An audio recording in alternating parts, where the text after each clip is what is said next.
대부분의 사람들은 선입견을 가지고 있습니다. 내가 이미 가지고 있는 고정된 그 관념에 대한 고집이 있어가지고 새로운 어떤 방식을 받아들이지 못하게 하는 마음, 이게 선입견입니다. 그래서 선입견은 편견을 만들어내고 또 편견은 진리를 왜곡하고 진리를 대적하기도 합니다. 그래서 신앙생활 할 때 있어서 이 선입견은 좋은 영향력은 미치지 못하고 있습니다. 요한복음 5장 39절에서 40절 말씀에 보면 너희가 성경에서 영생을 얻는 줄 생각하고 성경을 상고하거니와 이 성경이 곧 내게 대하여 증거하는 것이로다. 그러나 너희가 영생을 얻기 위하여 내게 오기를 원하지 아니하는도다 라고 이렇게 말씀을 하고 있습니다. 선입견을 가진 성도들이 있습니다. 우리가 하나님을 믿어도 선입견의 성도들은 성경이 영생 얻는 책이라는 것을 알겠지만은 성경이 증거하고자 하는 예수 그리스도를 보지 못하고 혹은 보지 않습니다. 그래서 여러분들이 성경을 보고 성경을 듣고 오늘 설교를 들을 때에도 이것이 정말 진리고 거룩하고 영생 주는 것이라고 알고는 있지만은 예수 그리스도를 보지 않으려고 거부하고 만나지 않으려고 애쓰는 사람들이 있다는 것이죠. 그래서 오늘 여러분들이 성경을 통하여서 이 말씀을 통하여서 설교를 통하여서 예수 그리스도를 꼭 만나시기를 바랍니다. 성경이 증거하고자 하는 것은 예수 그리스도이기 때문입니다. 저희 오늘 설교에도 예수 그리스도를 증거하는 것입니다. 성경책을 가지지만은 읽지를 않는 사람, 성경책을 읽지만은 교양서적 이상으로 생각하지 않는 사람, 성경책에서 영생 얻는 줄 알지만은 성경이 증거하고자 하는 주인공을 만나지 못하는 사람, 다 선입견을 가지고 있습니다. 오늘 본문을 보면서 예수님께서 고향 땅 나사렛에 가서 설교하는 내용이 나타나는데요. 참 자기 고향에 가서 설교한다라고 하는 것은요, 참 이렇게 쉬운 문제는 아니죠. 고향 사람들은 예수님이 오셔서 설교하는 것을 굉장히 기뻐했지만 예수님을 하나님이 보낸 그리스도로 인정하지 못하는 결정적인 이유를 본문에서 볼 수 있었습니다. 그것은 내가 어릴 적부터 너를 알고 있다. 너는 어릴 적에 이곳에서 태어났고 너희 어머니가 누구고 아버지가 누구인 줄 내가 알고 있고 너가 어떻게 성장했는 것을 내가 다 알고 있다라고 하는 그 선입견 때문이었습니다. 그렇게 은혜스러운 말씀을 전하고 그렇게 기이할 정도로 정말 말씀을 잘 전하심에도 불구하고 그들 마음속에는 제 요셉의 아들 아니냐? 맞아, 제 요셉의 아들이야. 거기에 관점을 가지고 있었던 것이었습니다. 그러다 보니까 예수님의 어떤 육체적인 모습에 대해서만 판단을 하고 있었지 정작 하나님이 예수님을 통해서 보내서 일하시고 계시다라고 하는 것을 보지를 못했던 것입니다. 오늘 저나 여러분들도 오늘도 이곳에 와서 예배드리고 하나님의 말씀을 들을 때에 목사님의 외모가 오늘 왜 저렇게 멋있을까? 혹은 또 이렇게 정말 목사님이 지난주보다 더 살이 쪄 보이네. 이런 외형적인 모습에 얽매이지 마시고요. 정말로 이 부족한 사람을 통해서 전하시고자 하시는 말씀 속의 그리스도, 그분을 만날 수 있어야 됩니다. 저희의 힘으로는 어려워요. 성령께서 여러분들을 설득해 나가시기를 주님의 이름으로 축복합니다. 이것이 살아계신 하나님의 역사고 인도하심이고 내가 여러분들에게 은혜를 끼치지 못하여도 정말 하나님께서 저를 부족한 저 입술을 통해서 전하는 말씀을 통해서 여러분들에게 은혜를 주시기를 바라면서 전하겠습니다. 첫째로 오늘 우리는 그릇된 그런 선입견을 버려야 합니다. 어릴 적에 저희 가정은 제사를 지내던 가정이었습니다. 그러니까 귀신을 섬겼던, 조상신을 섬기던 그런 가정이었다는 것입니다. 아버지께서 장남이셨기 때문에 제사의 집도는 저희 가정이 담당해야 했고, 제사 때마다 삼촌들과 이모들이 저희 집에 오셨고, 어머니는 제사 준비로 분주하셨던 것이 기억납니다. 그런데 이런 가문 속에서 할머니가 교회에 나가시는 역사가 일어나고요. 우리 고모 중에 한 분이 또 목사님과 결혼하시게 되고요. 사촌 누나께서 여전도사님이 되시고요. 저희 집에 큰 누나가 교회를 나가고요. 제가 신학교를 가게 되고요. 어머니가 예수님을 믿고 교회에 나가시게 되고요. 우리 형이 예수 믿는 형수님을 만나가지고 거의 코 깨다시피 해가지고 얘 교회 안 나가면 결혼 안 해주겠다 그러니까, 그래서 교회를 나간 우리 형님이셨다 보니까요. 그래서 집안에 변화가 일어났는데, 가장 큰 변화가 일어난 것은 바로 제사 지내던 집안이 이제 기독교식으로 추도 예배를 드리게 되었다라고 하는 것입니다.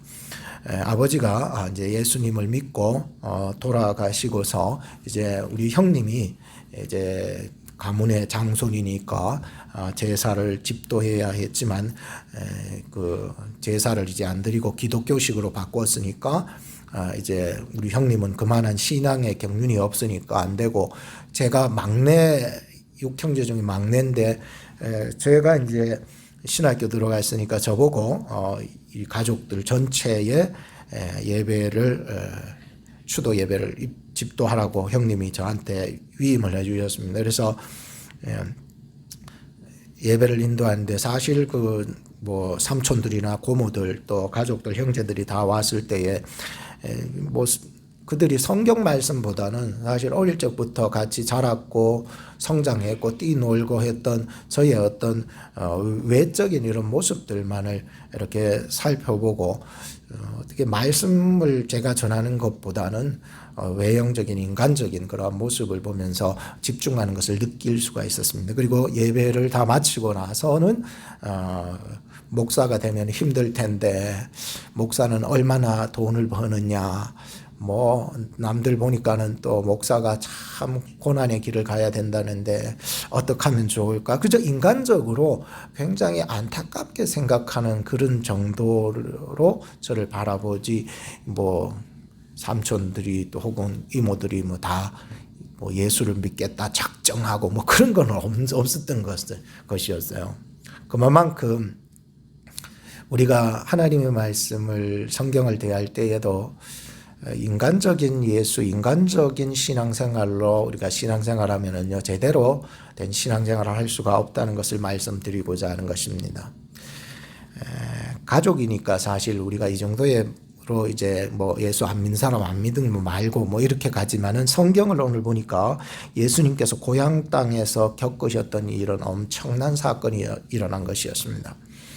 처음에는 예수님께서 고향에 나사렛에 방문을 딱 하니까 굉장히 고향 사람들이 좋아하고 정겹게 느껴지고 은혜스럽게 느껴지고 참 신기했었습니다. 어릴 적부터 봐왔던 애가 이렇게 장성해서 고향 땅에 와서 이렇게 회당에서 하나님 말씀 전하고 그 말씀에 은혜가 깃들기 시작하고 정말 놀라운 일들이 막 일어나고 그러니까는 굉장히 신기했는데, 오늘 말씀 22절에 보니까 이 사람이 요셉의 아들이 아니냐라고 하는 선입견이 그들 마음속에 딱 자리 잡아버리는 거야. 다 좋았어요. 처음에 모든 것이 정의가하고 은혜스럽고 신기하고 정말로 이랬는데, 어느 순간에 이 예수 그리스도께서 요셉의 그 아들이 아니냐라고 하는 그 선입견이 딱 자리에 잡게 되니까 24절에 보니까는 선지자가 고향에서 환영받지 못한다라고 하는 그런 메시지를 전하게 됩니다. 그 말을 전하게 되자 갑자기 그 동네 회당 안의 분위기가 완전히 돌변합니다. 사람들이 분노하기 시작했고요. 예수님을 동네 밖으로 끌고 나가가지고는 벼랑 끝에 가서 밀쳐 죽이려고 했던 것이었습니다. 저는 이 본문을 이렇게 깊이 연구해 가면서 선입견이 우리에게 주는 살벌함이 굉장하구나라고 하는 것을 이렇게 느껴볼 수가 있었습니다. 프란시스 베이컨은 철학자이며 과학자이기도 했는데 그는 네 가지의 선입견 혹은 편견을 말한 바 있습니다. 종족에서 오는 선입견이 있답니다. 그게 뭐냐면 모든 시선이 인간 중심적으로 바라보다가 만들어지는 선입견. 오늘 여러분들이나 나나 신앙생활 하면서 인간 중심적인 신앙생활을 하면서 만들어지는 그런 선입견이 생길 수 있습니다. 두 번째는 동굴에서 나오는 선입견이 있습니다. 이거는 뭐냐면 깊은 동굴이나 혹은 우물 안에서 살아가면서 만들어지는 선입견, 편견들 말이죠. 세 번째는 시장 선입견이 있습니다. 시장 거리를 여러분들 가면은 막 들리는 소리 있잖아요. 누구 집안에 어떤 사람은 뭐 저쪽 마을에 가면 이런 들리는 소문들이 있다고. 누구는 어떻게 됐고 말이죠. 이런 소문에 의해서 만들어지는 선입견, 시장 선입견. 마지막으로는 극장 선입견이 있는데 여러분들 극장 다 가보셨죠? 스크린에서 전해지는 것을 맹목적으로 받아들이며 만들어지는 선입견 말이죠. 오늘도 여러분들이 예배할 때에 오늘도 한번 내가 극장 딱 보듯이 그냥 딱 그렇게만 본다면 여러분들 극장 선입견이 만들어지기 쉽습니다. 그래서 이런 선입견들을 우상이라고 이렇게 얘기를 합니다. 그래서 종족 우상이라든지 동굴 우상이라든지 혹은 시장 우상, 극장 우상. 오늘 우리는 살아가면서 이런 우상들이 하나씩 만들어질 때에 올바른 지식이라고 하는 것은 우상을 마음에서 제거할 때에 확립된다라고 말했던 것입니다. 오늘 본문 속으로 한번 들어와서 적용해 볼까요? 본문 속에서 이 그릇된 선입견을 가진 고향 사람들의 우상은 어떤 우상일까? 어떤 선입견에서 온 것일까? 인본주의적인 것에서 온 것일까? 아니면 너무 나사렛이라고 하는 그 촌동네에서만 우물 안에 사는 촌에 살면 그런 편견이 생기거든요. 그래서 너무 이렇게 촌에서만 살다 보니까는 그런 어떤 선입견이 생겨질 것인가? 안 그러면 시장 우상처럼 사람들이 하는 얘기에 너무 소문에 너무 귀를 기울이다 보니 그 소문을 진짜처럼 믿어버리는 그런 선입견이 만들어지는 것일까? 아니면은 정말 극장에 스크린을 보는 것처럼 그냥 맹목적으로 그냥 사람들이 우우 가니까 나도 따라가면서 보여지는 그것만 현상적인 것을 그것을 막 진리처럼 맹목적으로 따르고려 하는 그런 어떤 극장했던 우상이 만들어지는 것일까? 조금 이해가 되시리라 생각합니다. 저는 무엇에 속할 것일까? 이 나사렛에서 살던 사람들은 과연 어느 것에서 살겠는가라고 고민하고 연구해 보이긴 아무래도 복합적인 것 같았습니다. 모든 것을 다 가지고 있는 것 같았어요. 이렇게 복합적으로 가진 어떤 선입견의 우상들 속에서 결국은 예수님을 어떻게 바라보는가의 관점이 만들어지게 되었다는 것입니다. 오늘 우리는 성경을 통하여서 예수 그리스도를 어떻게 보는가라고 하는 것은 참으로 중요한 문제이죠. 어떤 교인이 목사님과 목욕탕에 같이 갔습니다. 그런데 그 다음 주일날 목사님이 강단에 올라오셔서 설교를 하는데 자꾸만 목욕탕에서 목사님의 배가 생각나더라는 거예요. 너무너무 육체만 생각나고요. 그러니까 그 다음 주에도 또 그렇게 설교를 하는데 목사님의 어떤 벗은 모습만 생각이 나는 거예요. 은혜가 안 되는 거예요. 세 번째 주도 갔는데 또 안 돼요. 그날 밤에 집으로 돌아가서 하나님 앞에 엎드려 기도했다. 하나님, 내가 예배 드리는데 목사님 설교는 귀 안 들어오고 목사님하고 목욕탕 가서 튀어나온 배만 자꾸 생각나니 이 내가 어떻게 해야 됩니까? 하나님, 설교 들을 때 설교가 들려지게 해 주십시오.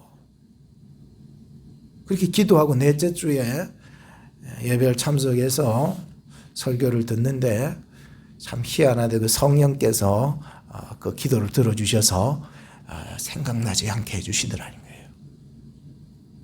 오늘도 저나 여러분들이 오늘 예배를 드리면서 정말 하나님 앞에서 정말 내가 집중해야 되는 것이 무엇인지를 잘 집중하고 들을 수 있으면 좋겠습니다.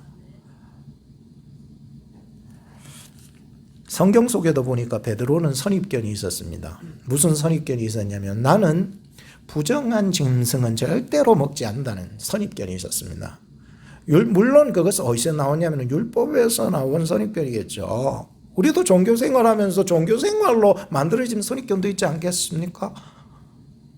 난 부정한 거 안 먹는다는데 어느 날 하나님께서 보자기 같은 그릇을 하늘에서 쫙 내리시는데 베드로가 보니까 그 안에 막 잔뜩 부정한 짐승들이 다 들어있는 거야. 혐오스러워. 정말 보기도 싫어. 이런 짐승들이 거기 다 들었는데 하나님께서 말씀하시기를 너 그것을 잡아 먹으라는 거예요. 그래서 베드로가 말하잖아요. 하나님, 내가 정말 지금 여태껏 살아오면서 부정한 것은 입에 대지도 쳐다보지도 않은 그런데 어떻게 이걸 먹으라는 얘기를 하십니까? 라고 하는데 하나님께서 다시 말씀해 주셨습니다. 내가 깨끗하게 한 것을 네가 왜 부정하다 하느냐. 그 말씀의 의미를 깨닫고는요, 그렇게 이방인들을 편애하고 선입견을 가졌던 그 눈을 내려놓게 하셔서 이방인 전도에 힘을 쓸 수 있는 예루살렘 이 초대교회의 베드로 목사님이 되셨어요. 아무리요 목사가 되고요 뭐 총회장이 되고요 이래도요 자기가 가진 선입견을 내려놓지 못하면은요 더 큰 은혜를 받지 못합니다. 내가 하나님의 은혜를 더 받고 내가 주 안에서 더 자유함을 얻고 더 한 걸음 더 나가 더 깊은 경지에 이를 수 있는 비결은요 내가 가진 이 선입견을 잘 내려놓는 사람이 되어야 되는 거예요. 내가 요거 가진 것이 요게 다다라고 하는 어떤 그런 고지식한 지식에 딱 매이는 순간 그 한도까지만 자라는 거예요.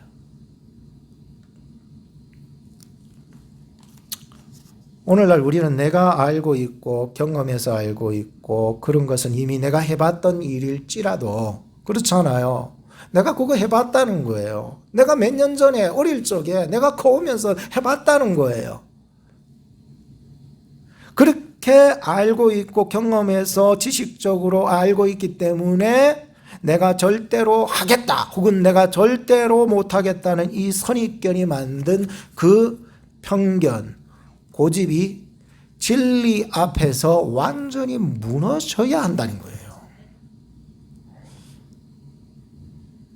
그것이 내가 보기에 영 아닐지라도 그 사람이 내가 보기에 영 아닐지라도 하나님이 더러운 것을 깨끗하게 하셔서 보내실 때에는 나의 이 부족하고 연약한 이 선입견을 내려놓고 하나님 아버지의 뜻에 순종해 나가야 돼요.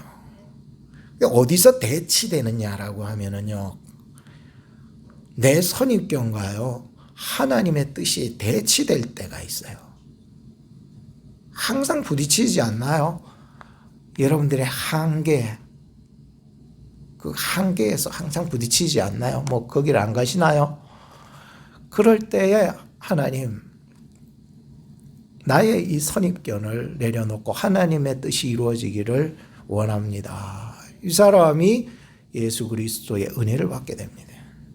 둘째는 선입견의 공격을 받을 때에 예수님께 집중하시기 바랍니다.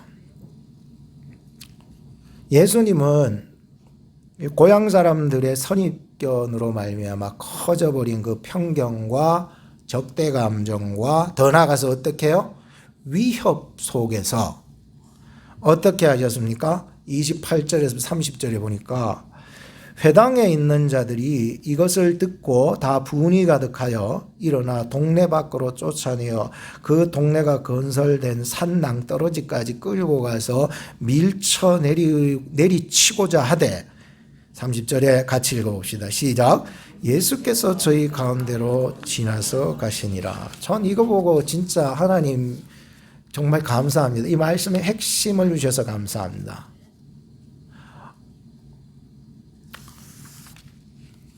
예수님은 지금 피해 가셨다라고 기록하고 있지 않습니다. 그렇다고 그들과 더불어 맞붙어 싸웠다라고도 얘기하고 있지 않습니다. 30절을 여러분 보시면 예수께서 저희 가운데로, 그 무리들 가운데로 말이죠, 그 군중들 가운데로 지나가셨다는 거예요. 아니, 이것을 어떻게 해석해야 되는가? 뭐 여러분들 고민되지 않습니까? 아무래도 성경이 약간 너무 이렇게 좀 강하게 전한 것은 아닐까 생각을 하면서 저도 기도하고 묵상해 보니까는 정말 예수님께서 어떻게 그 군중 속에서 유유하게 이렇게 지나가셨을까? 존 버년의 그 철로 역정이 단번에 생각이 나더라고요. 거기에 이런 문구가 있습니다. 그가 걷고 있는 좁은 길의 앞쪽을 주의 깊게 살펴보니 2마리의 사자가 길을 막고 누워 있음을 볼 수 있었다. 불신과 겁쟁이가 깜짝 놀라 되돌아서 위험이 바로 저기 있구나 하고 생각을 하자 크리스찬은 더럭 겁이 나기 시작했다. 자기 앞에는 이제 죽음만이 있다고 생각하면서 자신도 불신과 겁쟁이처럼 되돌아갈까 하고 궁리해 보았다. 그러나 크리스찬이 멈추어 선 곳에서 다시 돌아가려는 듯한 모습을 보게 된 문지기가 크리스찬을 향하여 소리를 질렀다. 당신은 그렇게도 용기가 없으십니까? 사자들은 사슬에 매여 있으니 무서워하실 필요가 없습니다. 믿는 자들의 신앙을 시험해보고 믿지 않는 자들을 가려내기 위해서 사자들을 거기에 메어둔 것입니다. 길의 한가운데로 오시면 아무런 상처도 입지 않고 안전하게 지나칠 수 있을 것입니다. 크리스찬은 아주 조심스럽게 길 한가운데로 걸어가면서도 두려움에 떨고 있는 것을 나는 보았다. 그러나 사자들은 으르렁거리기만 할 뿐 아무런 해도 끼치지 못했다.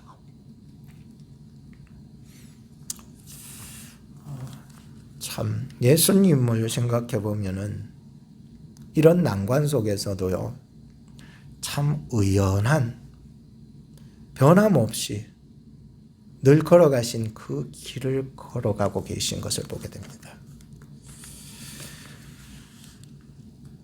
저나 여러분들이 살아가면서 자신의 가야 할 길을 분명히 아시고 그 길에서 조금도 요동하지 않으신다면은 그 어떤 난관이라도 헤쳐나가리라 생각합니다. 하나님께서 우리를 부르셨고, 믿으십니까?